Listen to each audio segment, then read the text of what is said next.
যেই মুহূর্তে সৈনিকটি সমুদ্রের তীরে পা রাখলো তার পায়ের নিচ থেকে এক অদ্ভুত শব্দ শোনা গেল। আসলে সেখানে তখন একটি সিনেমার শুটিং চলছিল, কিন্তু সেই সৈনিক যে ছিল সিনেমার মূল অভিনেতা এখন এক ভয়ঙ্কর বিপদে পড়েছে। তার মনে হলো সে যেন কোনো ল্যান্ডমাইনের উপর পা রেখেছে। ডিরেক্টর সঙ্গে সঙ্গে ভিডিও রেকর্ডিংটা রিওয়াইন্ড করে দেখলেন, সত্যি শব্দটা শোনা যাচ্ছিল। সবাই আতঙ্কে জমে গেল। ক্রু সদস্যদের একজন সাহস করে সামনে গেল, বালু সরাতেই দেখা গেল সত্যি সেখানে একটি ল্যান্ডমাইন। তখন সবাই বুঝতে পারল তারা ভুল করে মাইনফিল্ড এলাকায় ঢুকে পড়েছে। ওদিকে মূল অভিনেতা নিজেকে সামলাতে পারছিল না, তার বন্দুকটা সরাতে দুইটি কাঠির সাহায্য নেওয়া হলো, কিন্তু অনেকক্ষণ একইভাবে দাঁড়িয়ে থাকার কারণে তার পায়ে তীব্র ব্যথা শুরু হলো। তাই তাকে সামান্য ভর দেওয়া হলো এবং হেলমেট খুলে দেওয়া হলো যেন সে কিছুটা স্বস্তি পায়। কিছুক্ষণ পর পুলিশও সেখানে এসে পৌঁছালো, কিন্তু ল্যান্ডমাইন দেখে তাদেরও মুখ শুকিয়ে গেল। তারা বলল তারাও কিছু করতে পারবে না। কিছু অপ্রয়োজনীয় কথা বলে তারা ফিরে গেল। তবুও আশা পুরোপুরি শেষ হয়নি। কাছের এক গ্রামে একজন অবসরপ্রাপ্ত সৈনিক ছিলেন, যিনি আগে বোমা নিষ্ক্রিয়করণ বিশেষজ্ঞ ছিলেন। তিনি পোশাক পরলেন, চশমা পরলেন, মাইনটা পরীক্ষা করলেন এবং বললেন একটা ভালো খবর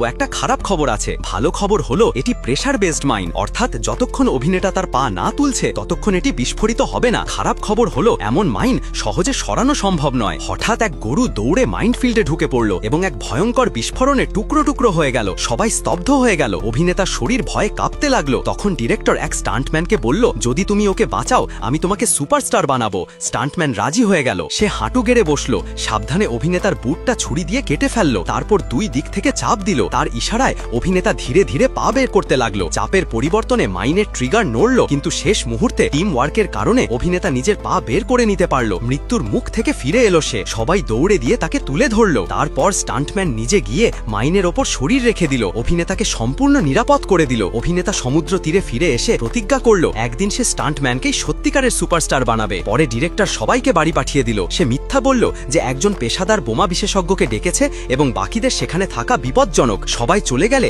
সে স্টান্টম্যানকে আসল সত্যিটা জানালো। সে শুধু মেন অভিনেতাকে বাঁচাতে স্টান্টম্যানকে বলি দিতে চেয়েছিল। একটুও দয়া না দেখিয়ে ডিরেক্টর চলে গেল আর স্টান্টম্যানকে মৃত্যু ভয়ে একা ফেলে